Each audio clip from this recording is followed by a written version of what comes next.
Nah, dia di sini nih, di warna kuning ini. Nah, lalu si di tengah-tengah dari membran sel ini ada protein. Molekul protein ini nanti tugasnya adalah membungkus ataupun membantu agar obat itu bisa melalui atau melewati membran sel, gitu ya. Jadi lipid bilayer ini nanti yang disisipi protein ini dia bisa melintasi membran, gitu ya. Jadi untuk menuju ke lapisan yang lemah itu ya dia dibantu oleh protein gitu ya. Agar dia bisa melintasi membran gitu ya. Nah, terus membran biologis itu kalau yang membran plasma ya di pembuluh darah dia terdiri atas lipid bilayer juga ya. Nah, cuma ya dia berada dalam keadaan fluid dan bersifatnya dinamis gitu ya. Jadi bisa obat itu berinteraksi sementara ataupun semi permanen terhadap si membran plasma di dalam darah. Nah, ada protein juga di membran plasma itu, ya. Protein itu nanti berupa partikel ya yang menembus ke dalam ataupun melalui dari lapisan-lapisan lipid itu, gitu ya. Seperti yang ada di gambar ini. Nah, jadi ada namanya threefold concept ya, konsep threefold ataupun model mosaik ya. Nah, jadi si membran itu ada yang ampipati sifatnya, ada yang membran fluidity, ada yang membran asimetri ya.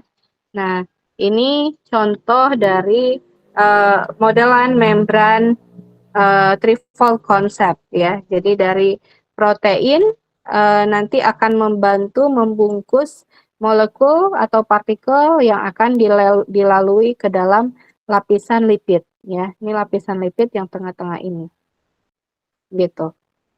Nah, apa aja yang bisa dilalui? Misalnya tuh yang dibantu oleh protein itu adalah turunan glukosa misalnya ya, ataupun apalagi urea misalnya ya. Nah, itu diikat dulu di protein, baru nanti dia akan bisa menembus gugus yang polar itu ke lapisan yang lipid gitu ya. Nah, membran biologis yang permeable terhadap molekul kecil nonpolar itu misalnya yang berbentuk gas, yaitu oksigen, CO2 gitu ya. Nah, sedangkan molekul yang polar itu tidak bisa, molekul polar yang tidak bermuatan dengan berat molekul yang kecil seperti air, etanol ya, itu juga bisa dilalui oleh zat ya.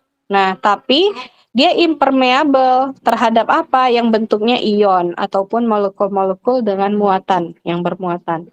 Nah, dia impermeable terhadap itu. Nah, membran lipid sel dapat dilalui oleh air dan molekul nonpolar kecil ya dengan difusi sederhana namanya. Waalaikumsalam.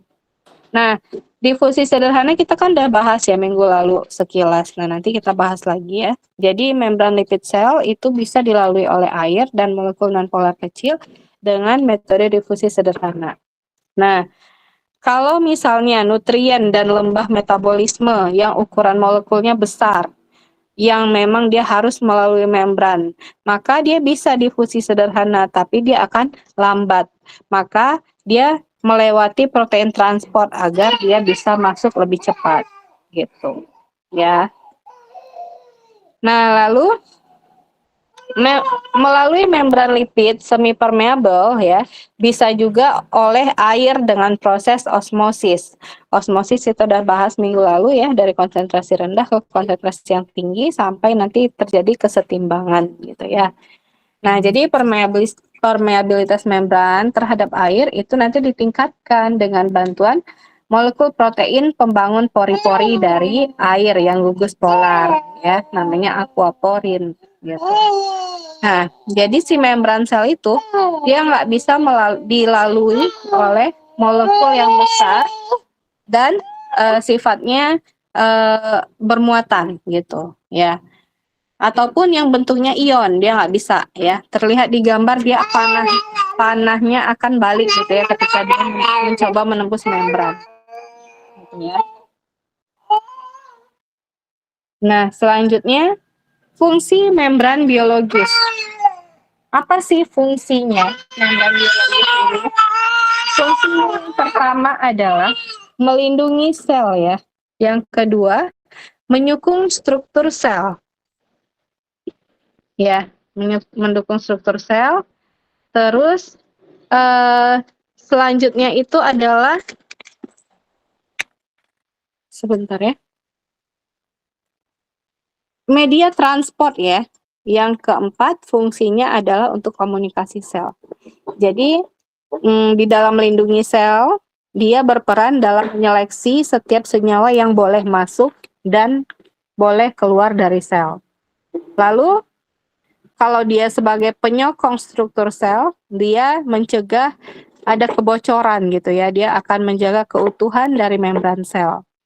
Lalu kalau sebagai media transport, dia berperan dalam proses pengangkutan ya apapun ya, molekul apapun dengan atau tanpa ATP.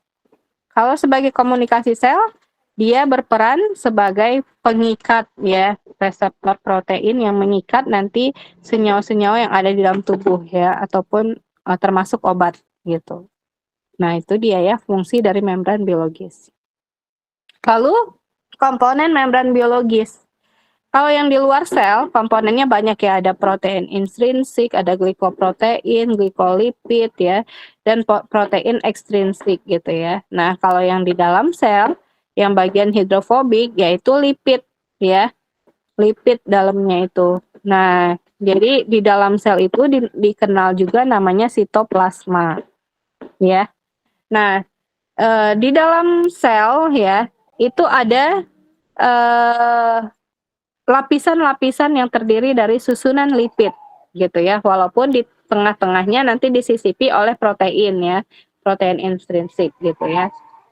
Nah, nanti protein ekstrinsik akan menghantarkan ya senyawa-senyawa dalam tubuh ataupun obat, nanti dia bisa masuk tuh ke dalam lapisan lipid gitu ya. Nah, bagian yang kepala ini adalah yang bagian polar. Bagian yang bawah ekor itu bagian yang non polar. Nah, lalu protein membran ya, ada yang protein membran integral, ada protein membran perifer. Nah, kalau yang protein membran integral ya, modelannya itu transmembran, dia bisa menghantarkan antar membran gitu ya, dua arah gitu.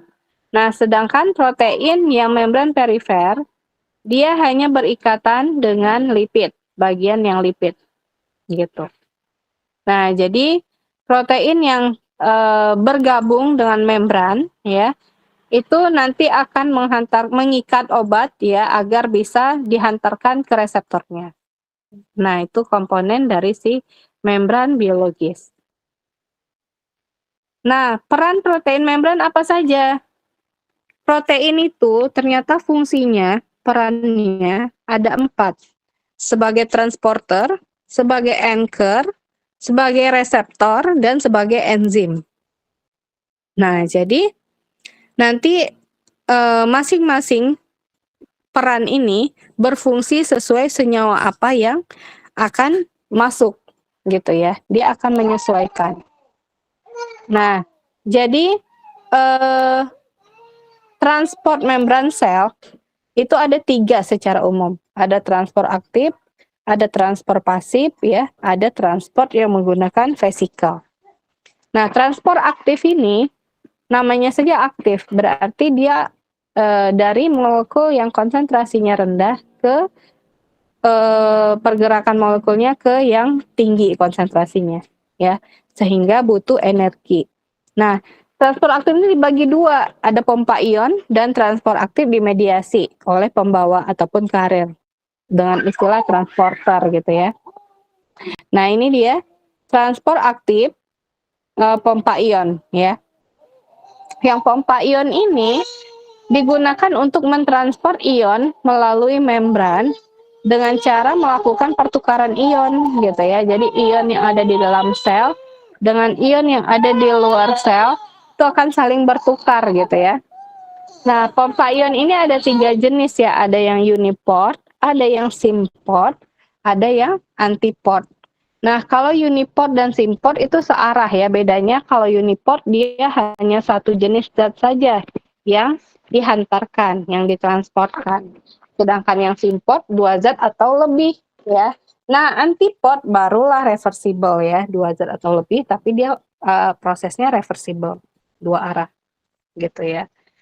Nah, ini modelnya yang pompa ion ya. Jadi searah tuh dari luar ke dalam aja. Kalau 2 arah bisa dari luar ke dalam, bisa dari dalam keluar, gitu ya. Selanjutnya yang transporter, yang kedua masih bagian transport aktif. Transporter ini adalah protein transmembran ya, yang penting dalam proses masuk dan keluarnya ion atau molekul sel di seluruh protein membran. Nah, transporter ini bisa berupa influx transporter dan efflux transporter ya, ada 2 jenisnya.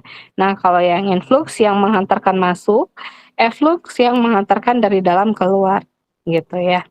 Nah, jadi ion yang di keluar masuk itu biasanya natrium, kalium gitu ya, ataupun Cl gitu ya. Biasanya natrium kalium sih. Nama pompanya juga pompa natrium, pompa kalium gitu ya kalau diistilahkan di farmakologi. Nah, terus udah 2 ya transport aktif. Selanjutnya transport pasif. Nah, transport pasif ini dia tidak membutuhkan energi karena pergerakan molekulnya dari konsentrasi tinggi ke konsentrasi yang rendah.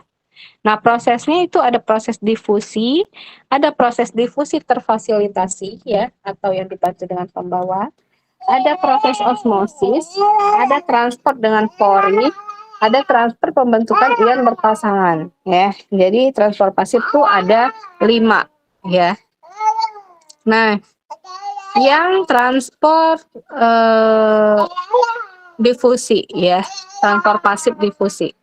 Difusi itu molekul konsentrasi tinggi ke konsentrasi yang rendah pergerakannya ya. Jadi disebabkan oleh adanya energi kinetik molekul. Nah, jadi hasil akhir difusi itu nanti akan tercapai tahap kesetimbangan gitu ya. Nah, persyaratan yang harus dimiliki oleh suatu senyawa non-elektrolit agar dapat berdifusi secara pasif ya melalui membran itu 3 ya syaratnya, yaitu membrannya harus permeabel, lalu senyawa tersebut harus bisa melalui pedas hati-hati. Senyawa tersebut harus bisa melalui membran dan harus dapat melalui pori. Aduh, ada cabenya itu. Hati-hati di dalamnya ada cabenya. Ada kan? Yang cabenya jangan. Sorry ya, iklan dulu nih. Adiknya lapar, jadi marah-marah aja kerjanya ya. Suara ibu terdengar nggak? Terdengar, Ibu. Oke. Sampai mana tadi? Membran, Ibu. Ya, difusi pasif ya. Dia melalui membran dengan syarat membran harus permeabel, senyawa itu harus bisa melalui membran ya, dan bisa melalui pori aqueous. Nah, itu syaratnya 3. Lalu, kecepatan difusi. Kecepatan difusi melalui membran sel itu tergantung pada perbedaan konsentrasi, ukuran molekul, muatan, daya larut partikel-partikel di dalam lipid, dan suhu ya. Dan dapat juga melalui pori aqueous dan membran gitu ya. Nah, jadi itu dia kecepatan difusi itu tergantung kepada 5 hal itu ya.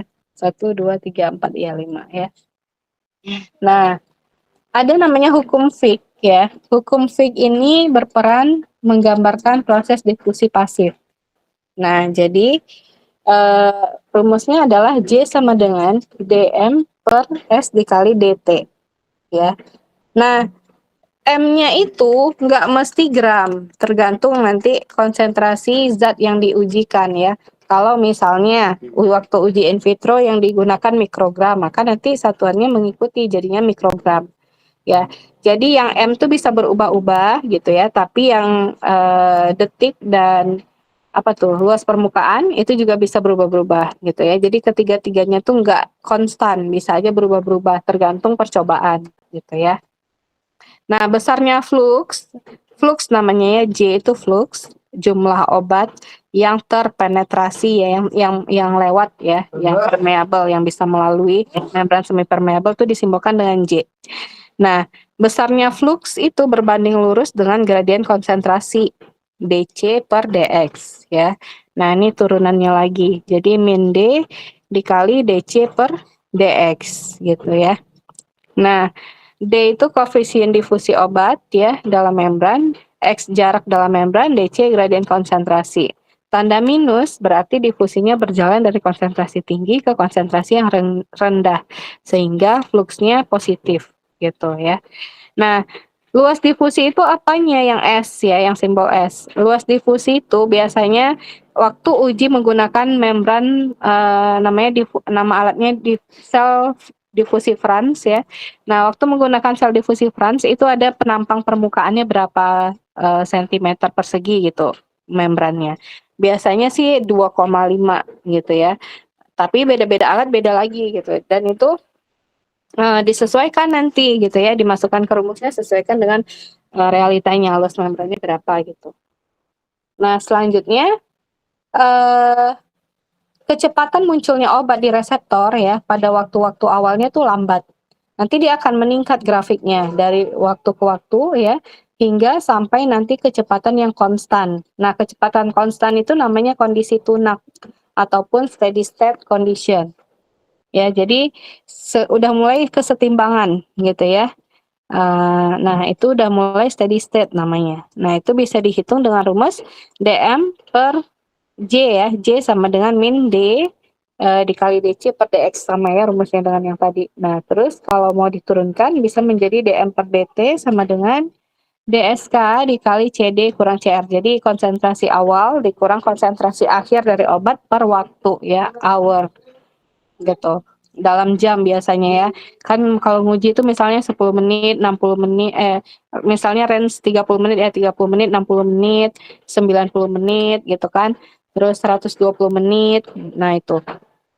Jadi itu hanya ya jam waktu gitu. Nah, mungkin kan udah praktikum ini ya kemarin ya. Udah kan yang kantong dialisis? Udah belum? Sudah, Ibu. Nah, itulah ya. Nanti nampak tuh grafiknya. Awalnya dia meningkat. Nah, habis itu makin tinggi. Ya, awalnya lambat untuk meningkat gitu ya grafiknya. Nah, transport pasif yang difusi ini biasanya untuk obat yang lipofil yang sifatnya larut dalam lemak itu lebih mudah menembus membran sel dibandingkan hidrofilik gitu ya. Nah, apalagi obat yang elektrolit lemah ataupun basa lemah, maka jumlah obat yang masuk terabsorpsi ya, itu kecepatan transport obatnya dipengaruhi oleh jumlah obatnya yang mampu terionisasi. Kalau obatnya mampu terionisasi, maka dia akan larut air dan susah menembus membran sel. Sedangkan kalau dia tidak terionisasi, lebih larut minyak, dia lebih gampang menembus membran sel, gitu ya. Untuk menghitungnya pakai rumus Henderson-Hasselbalch ya, pH dan pKa. Nah, ini ya. Nah, nanti akan terhitung, terketahui gitu ya berapa nih pH dari senyawa obat kira-kira di dalam media uji in vitro gitu ya. Kan media uji itu menggambarkan kondisi fisiologis tubuh gitu ya. Dapar fosfat itu ya, pH-nya, suhunya, kan pakai water bath gitu ya kalian kemarin. Gitu. Water bath apa namanya? Iya ya water bath ya yang bisa ada suhunya. Nah, gitu ya. Terus nah, difusi itu kecepatannya bisa diukur dengan rumus tetapan permeabilitas dikali perbedaan konsentrasi awal dikurangi konsentrasi yang akhir gitu ya. Nah, nanti dikalikanlah dengan koefisien difusinya ya. Nah, baru nanti bisa dibandingkan juga dengan tebal membran ya berapa gitu kan. Tebal membran itu biasanya ada yang 0,5, ada yang 0,05 beda-beda. Nah, itu diketahui dulu di awal. Biasanya membran yang dibeli yang kalian pakai kemarin itu ada keterangannya berapa tebalnya gitu ya. Nah, kalau luasnya itu tergantung pemakaian mau potong berapa ya gitu. Nah, lalu transport pasif itu tadi ada osmosis juga ya. Nah, osmosis itu adalah perpindahan molekul dari larutan yang konsentrasinya tinggi menuju konsentrasi yang hipertonis ya, melalui membran semi permeabel. Nah, peristiwa osmosis itu berakhir kalau larutannya udah isotonis. Maksudnya udah konsentrasinya tuh sama antara dua larutan itu gitu ya, walaupun volume volume akhirnya nanti akan berbeda gitu ya. Nah, tapi konsentrasinya itu sama gitu. Nah, selanjutnya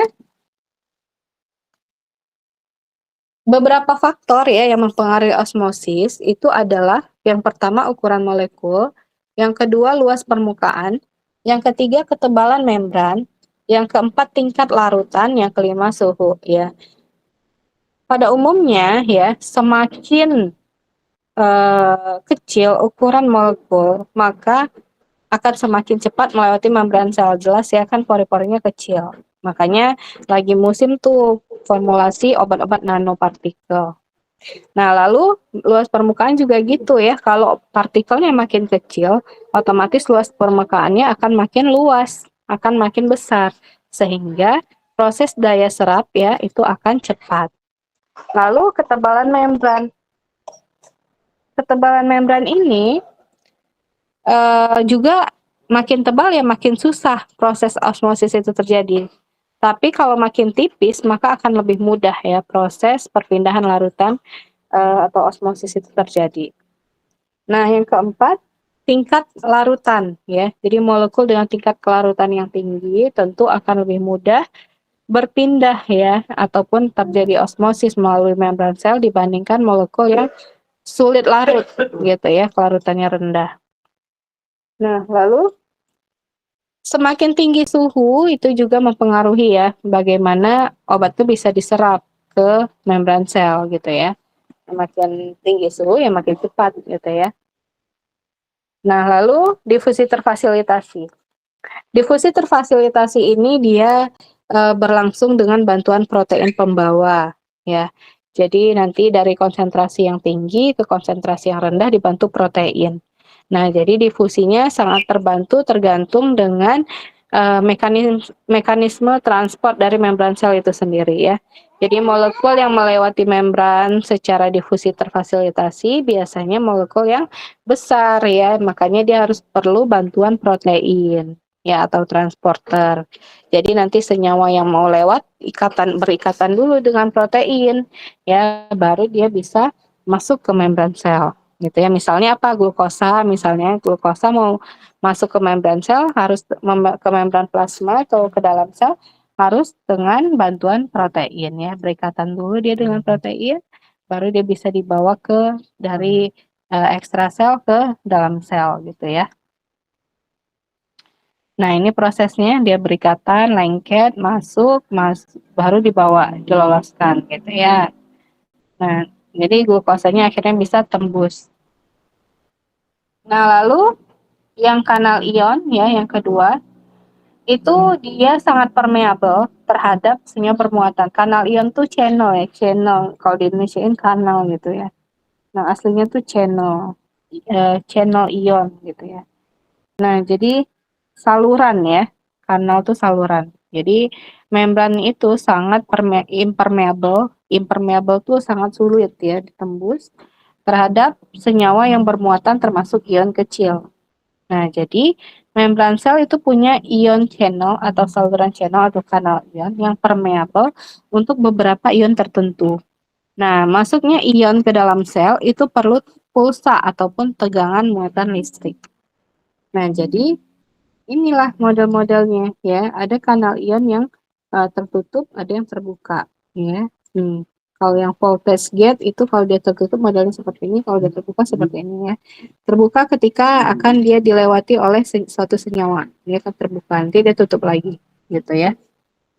Nah, ini ada yang ligand gate extracellular ligand, terus ada yang ligand gate intracellular ligand, dan ada yang mechanical gate gitu ya. Nah, jadi selanjutnya ada transport pori ya. Transport pori ini terjadi pada molekul yang ukurannya kecil ya, misalnya urea, air, dan gula. Nah, jadi transport pori ini memanfaatkan celah atau pori yang ada pada membran ya untuk bisa mentransfer molekul. Nah, transport pori juga terjadi ketika obat mengalami ekskresi oleh ginjal yang kemudian mengalami pengambilan kembali obat ya untuk kembali masuk ke dalam hati. Nanti akan dimetabolisme setelah diabsorpsi. Gitu. Nah, lalu ada transport yang pembentukan ion berpasangan. Nah, jadi nanti obat yang memiliki elektrolit kuat sifatnya, maka yang seperti amonium kuartaner, tetrasiklik, asam sulfonat, nanti dia akan mengalami ionisasi tuh ketika kontak dengan cairan lambung. Sehingga karena dia terionisasi, dia akan sulit menembus membran biologis. Kan membran nggak bisa ditembus oleh yang ini ya, yang sifatnya adalah apa namanya, ion gitu ya. Nah, oleh karena itu nanti obat yang terionisasi itu perlu berikatan dulu dengan menggunakan ion endogen, ion yang memang ada di dalam saluran gastrointestinal. Nanti ion endogen itu dengan yang obat bentuk terionisasi tadi akan berikatan membentuk kompleks dan muatannya menjadi netral sehingga bisa menembus membran biologis gitu. Nah, selanjutnya nah ini ya, jadi dia nanti anion kation waktu terbentuk ion, lalu dia akan berikatan dengan ion endogen, terbentuklah kompleks yang netral, lalu dia bisa tembus ke dalam membran. Nanti di dalam sel dia akan terpisah lagi, jadi ya, dalam sel dia akan terpisah lagi menjadi kation dan anion, seperti itu ya. Nah lalu ada juga transport membran yang ketiga via vesicle. Ya, tadi kan udah dua ya, mana ini ya. Tadi kan udah dua ya, ada transport aktif, transport pasif. Yang ketiga tuh transport menggunakan vesicle, ya, yaitu vesicle ini nanti yang akan menelan ya, terjadi proses menelan atau melarutkan partikel keluar ataupun ke dalam sel ya, endositosis ataupun eksositosis. Nah, prosesnya tuh seperti ini. Ya. Nah, jadi via vesicle ini disebut juga dengan transitosis namanya ya. Jadi ada proses menelan atau melarutkan partikel atau molekul keluar sel ataupun ke dalam sel. Nah, transitosis ini kalau terdiri dari dua dia, ada endositosis, ada eksositosis. Nah, endositosis itu adalah proses menangkap zat atau partikel dari luar sel ya, dibawa ke dalam sel. Eksositosis kebalikannya, dari dalam sel dilepaskan keluar sel. Ya, ini gambarannya seperti ini. Jadi kalau eksositosis ya dari luar ditangkap, dari dalam ya diikat pakai gelembung-gelembung ini namanya vesicle, lalu dihantarkan keluar, gitu ya, keluar dari menembus membran plasma. Nah, sedangkan endositosis itu dia dari zat senyawa yang ada di luar diikat dulu, ditelan dulu, dihancurkan gitu ya. Di dalam sini udah masuk ya, baru namanya endositosis. Jadi dari luar dimasukkan ke dalam gitu ya, kebalikannya. Nah, endositosisnya ada dua, ada fagositosis, ada pinositosis. Ya, fagositosis ini untuk bahan padat yang dimakannya, sedangkan pinositosis ini yang bentuknya cairan, ya, ataupun larutan gitu, bentuknya cair. Nah, gitu ya. Itu bedanya fagositosis dengan pinositosis. Lalu ada faktor obat yang mempengaruhi absorpsi obat maksudnya ya, masuk ke dalam tubuh. Nah, ini kan udah kita bahas juga sih minggu lalu sebenarnya ya. Ada sifat fisikokimia obat, bentuk sediaan, anatomi dan fisiologi tubuh. Ini udah juga di pertemuan 2 ya. Nah, selanjutnya penghalang absorpsi obat ya.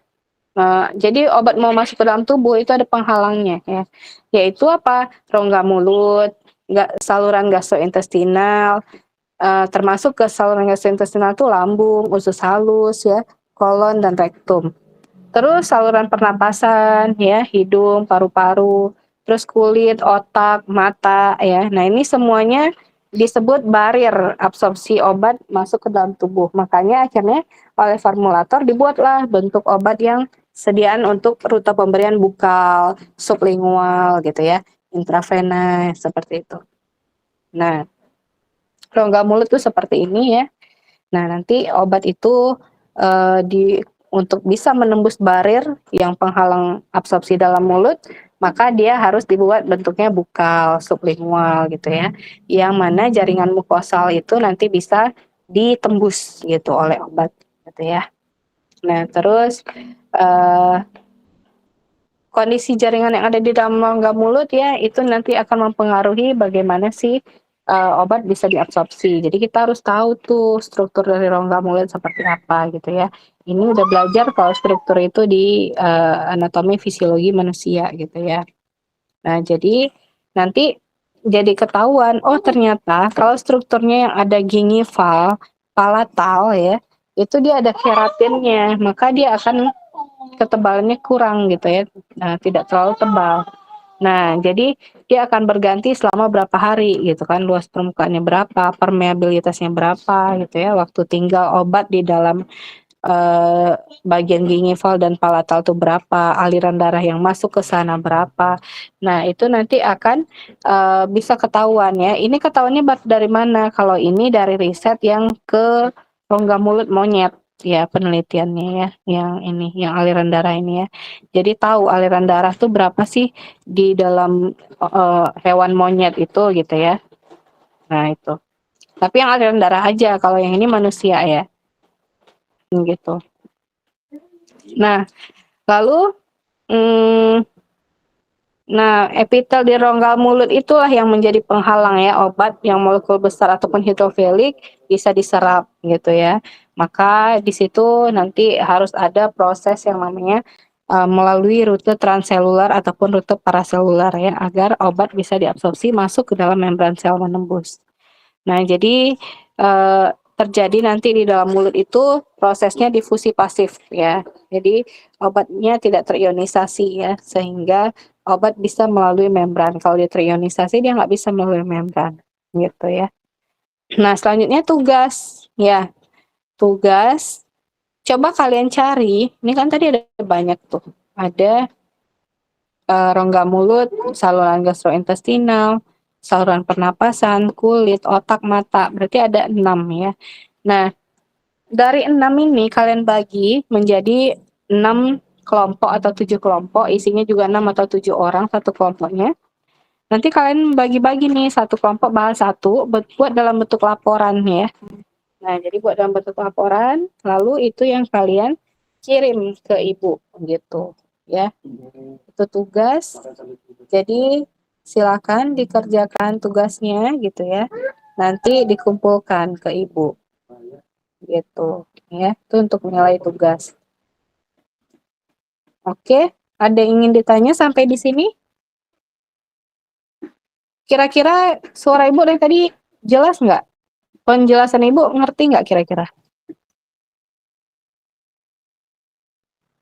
Oke, silakan. Ada yang ingin bertanya?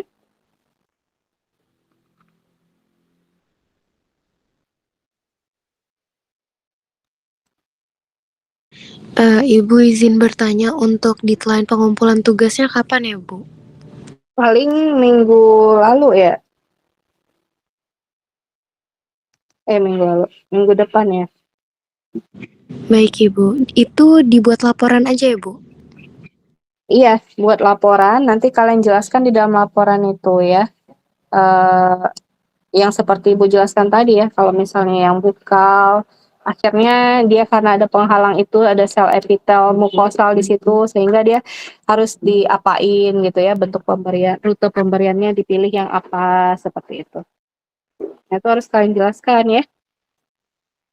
Bentuknya laporan aja biasa, ada covernya, terus langsung nggak usah pakai bab pendahuluan gitu-gitu, nggak usah, langsung aja isinya gitu ya. Langsung aja Baik, isinya, Ibu. lalu dijelaskan secara detail sampai sediaan-sediaan apa mungkin yang bisa menembus gitu ya. Dan caranya gimana sih dia prosesnya? Proses apa? Proses transport aktif kah, transport pasif kah gitu. Ataupun difusi mungkin atau dengan vesikel. Nah, itu nanti dijelaskan gitu. Baik, Ibu. Ada yang ingin ditanya? Cukup, Ibu. Cukup. Yang lain? Jangan dibawa nggak ngertinya kalau nggak ngerti ya. Makanya kan kalau ngikutin dari awal insya Allah ngerti. Tapi kalau ngikutinnya tengah-tengah, nah itu mungkin agak ngerti sih. Nah nanti boleh ditanya lagi ya, dibaca nanti boleh tanya lagi ke Ibu kalau misalnya segan di sini ya. Mungkin pas mau ketemu aja minggu depan kan tetap muka gitu ya. Silakan. Oke? Baik, Ibu. Baik, Ibu. Baik. Oke, kalau begitu Ibu rasa cukup ya perkuliahan kita. Kalau nggak ada lagi yang mau ditanyakan, Ibu akhiri. Sekian. Assalamualaikum warahmatullahi wabarakatuh. Waalaikumsalam. Terima kasih, Bu. Ya.